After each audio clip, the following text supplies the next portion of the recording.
Hey, and welcome. My name is Tiffany. If you're new here, I'm so glad you found me. Do me a favor and consider hitting that subscribe button. Today we're making elderberry syrup and I wanted to bring you along. So for this recipe, you need 2.5 cups of water, half a cup of dried elderberries, 1 tablespoon of ginger, 2 cinnamon sticks, and about 6 dried cloves. And I decided to do a voiceover on this video, and I have kids running around playing, so you may hear them. It's usually loud around here with 3 kids. So, all right, into my pot, I'm going to put all of those ingredients. And this is just my recipe. It's what I found we really like. You could change the spices up a little bit, or just do the water and the elderberries, but I like the spices. I like the good properties that they add and the taste that it gives. So, all right, in go the elderberries, in go the cinnamon sticks, and in go the cloves. And then I start trying to shake the ginger in and realize real quick that that's gonna take forever. So I popped the top off and put it in that way. And no, I didn't measure out the tablespoon, but I've made this enough times that I can kind of eyeball it.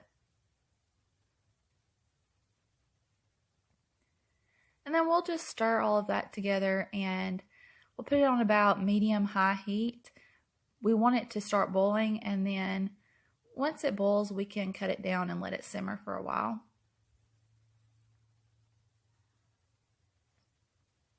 What we're looking to do is reduce this liquid by about half, and you'll see that in just a minute, but for now we just want it to boil.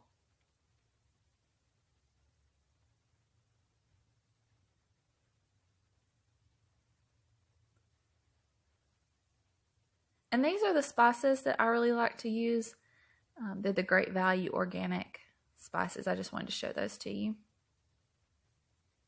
All right, now that we're boiling, we can turn it down to about medium-low and let it simmer real good for about 40-45 minutes. Just keep an eye on it.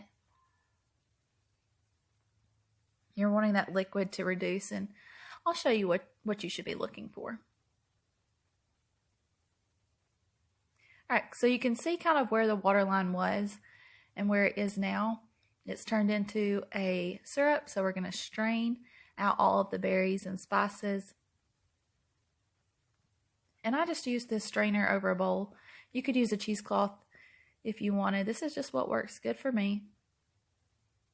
And you want to make sure you get all of those berries out of the pot because we're going to press them. I know I leave some in my pot, but I do go back and get those out. We want to make sure we get all the goodness out of them. All right, so I'm just gently pressing. I'm not pressing so hard that I'm pushing them through the strainer. These berries are very tiny, but yeah, we just want to get all that liquid out. All right, now I'm going to add in the honey. I've let it cool just a little bit. I'm using the Great Value organic raw honey. If you can get local honey, that's even better. I'm using about half a cup. We don't want it to be so hot. We don't want our syrup to be so hot that it damages the good properties in the raw honey, but we want it to be warm enough that it combines well.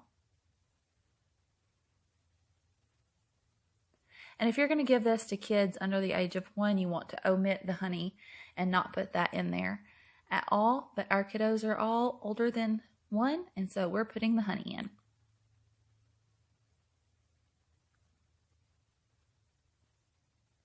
And this is how we store our elderberry syrup. We keep it in this container in the refrigerator, and it'll last for a couple of months, but our family of 5 goes through this amount in about a month's time. The adults take 1 tablespoon a day, the kiddos take 1 teaspoon a day, and if someone were to get sick, we do that dose about every 3 to 4 hours, but knock on wood, we have not really had any sickness this year. So, all right, we really love this stuff, and I'm so glad you came along and made it with us today. Subscribe below, and I will see you all later. Bye.